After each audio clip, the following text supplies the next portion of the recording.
Hello दोस्तों, this is Bharat Kumar and you are watching my channel Nirmal info updates. Hold me close till I get up. Time is barely on our side. I don't wanna waste what's left.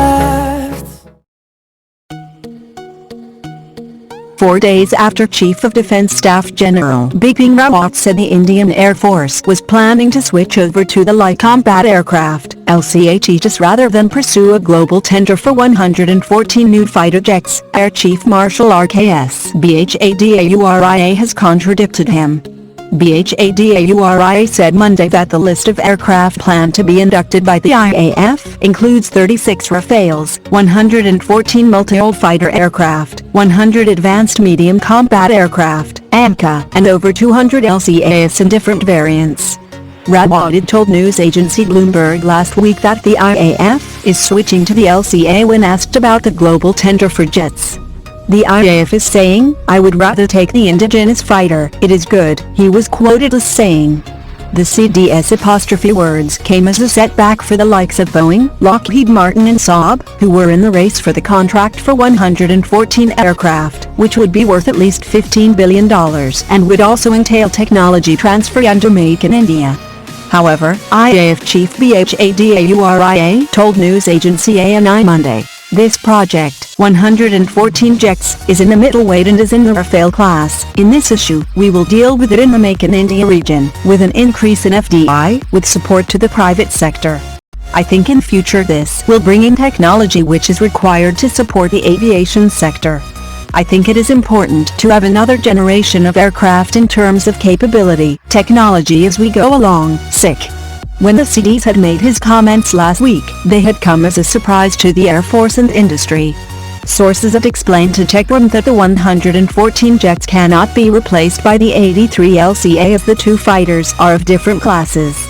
The IAF projections take into account the 83 LCA Mk-1A, Rafale, the 114 foreign fighters under Make in India, and even the AMCA, a source had said. Another source, who was involved in the negotiations for 83 LCAS, said it was wrong to mix up two separate programs. Air Chief Marshal Bhadauri also said his force is planning to acquire 450 fighter aircraft for deployment on the northern and western frontiers of the country over the next 35 years.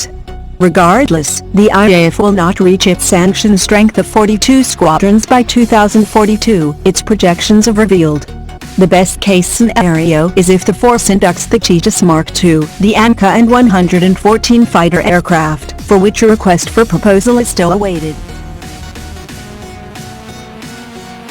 The Taliban on Monday denied claims on social media that it could join Pakistan-sponsored terrorism in Kashmir, underlining that the Taliban was clear that it does not interfere in internal affairs of other countries.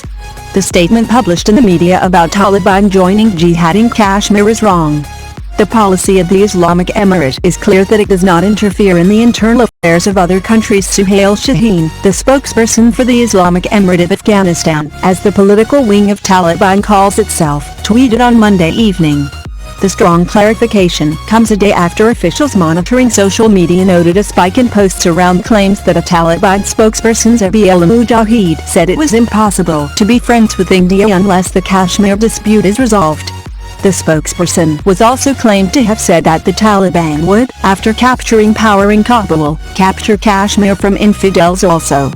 Diplomats based in Kabul and Delhi told Hindustan Times that the Taliban spokesperson's clarification came after India worked the big channels to confirm reports about the group's approach to India and on Jammu and Kashmir. New Delhi was told that the social media posts were fake and did not reflect Taliban's position. But analysts have also underlined that the Taliban wasn't a monolithic body and comprises people holding different beliefs. For example, while the group has deep linkages with the Pakistani deep state, there are also some who favor an independent line. Since the Afghan Taliban's top decision-making body Shura is based in Quetta and its sword arm, the Haqqani network based in Peshawar, both in Pakistan, an FPAC watcher said, one should not be surprised if there is a tweak in this stance under pressure from Pakistan. Already, political equations are changing rapidly in Afghanistan with the US all set to withdraw from Kabul. Unlike in the past where Islamabad for decades acted as a proxy for the US during the Soviet-Afghan War, this time Pakistan is riding on China, who in turn has close partners in Russia and Iran. This time, Washington is the common enemy. While the US has ensured that Ashraf Ghani and Abdullah have joined hands in power sharing, it hopes that the Tajik Pashtun leader may sign an agreement with the Taliban as the former has refused to be any party to it. The Indian initiative in Afghanistan is also at crossroads as Pakistan-based terrorist groups will use Taliban-ruled Kabul to target India without fear of any boycott. For all the main players, Afghanistan is turning full circle with Pakistan strategically placed in the Great Game. Sukhoi Su-57, Russia's fifth-generation single-seat twin-engine supersonic stealth fighter, is the most advanced combat aircraft with the Russian Aerospace Force. The fighter's name Su-57 reveals its manufacturer, fifth-generation status along with some luck attached to it, reported Sputnik News.com. According to United Aircraft Corporation, UAC, the Russian Aerospace and Defense Corporation of which Sukhoi company is a part of, the fifth-generation's fighter's name had a simple logic behind it. The Su stands for Sukhoi 5 reveals that the aircraft belongs to the fifth-generation stealth fighters while Sukhoi Design Bureau considers 7 lucky.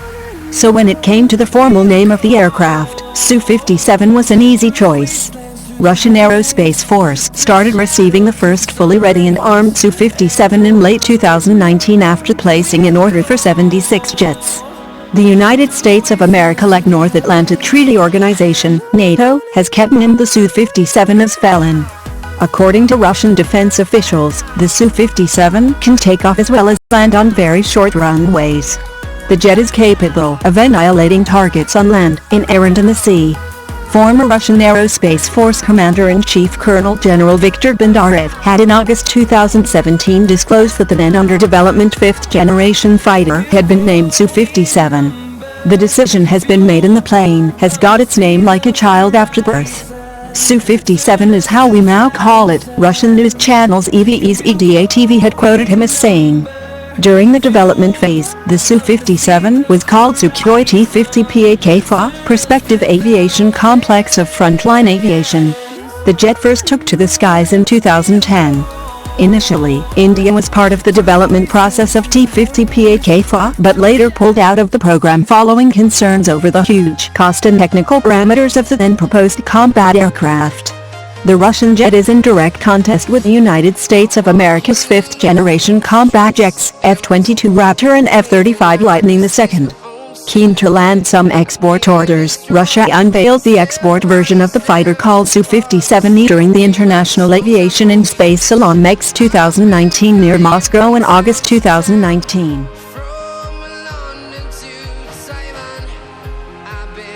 Chinese border defense troops have bolstered border control measures and made necessary moves in response to India's recent illegal construction of defense facilities across the border into Chinese territory in the Galwan Valley region, a source close to Chinese military told the Global Times on Monday. In a fresh flare-up in tensions along the China-India border, the Chinese troops' new move, believed to be the strongest military response to India's illegal trespassing incident along the border since the dohklam standoff, demonstrates a strong determination of the Chinese People's Liberation Army, PLA, to defend its sovereign territory, analysts said. But the latest border friction started by the Indian side won't lead to another dohklam standoff which brought serious tensions between China and India in 2017, as India is merely seeking to divert its domestic attention and pressure since the COVID-19 pandemic impacted its economy, and China has a military advantage in the Galwan Valley region. So, the Indian military won't escalate the incident, analysts said.